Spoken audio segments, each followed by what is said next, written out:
А вам есть разница, какой национальности ваш будет врач?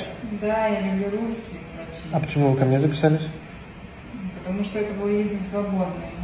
И чем не устроил вас прием? Потому что, блядь, вы не русские. Почему вы материтесь? Потому что с русскими я не буду материться, а с вами буду. Ну, вы пришли, я вас посмотрел, я поставил диагноз, назначил лечение. Я Мне спросил, кажется, есть ли у вы вас... не по-русски как-то все делаете. Почему вы повышаете голос? Не повышаю. Я в конце задал вам вопросы, все ли вам понятно, и вы начали меня оскорблять по национальному признаку. Я не начала вас оскорблять. Просто факт говорю, не русский, блядь. Ну да, я не могу это исправить.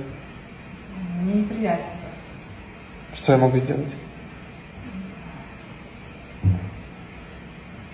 А другие вопросы есть? У меня к вам больше нет вопросов, что мне с вами обсуждать.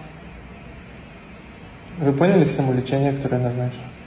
Ничего, все же, схема. Ничего мне не даст эта схема, больше не расскажешь. Вы же изначально видели мою фотографию на сайте, мое имя, когда Всё, я не проходили. хочу больше обсуждать с вами. Чем-то могу быть еще полезен?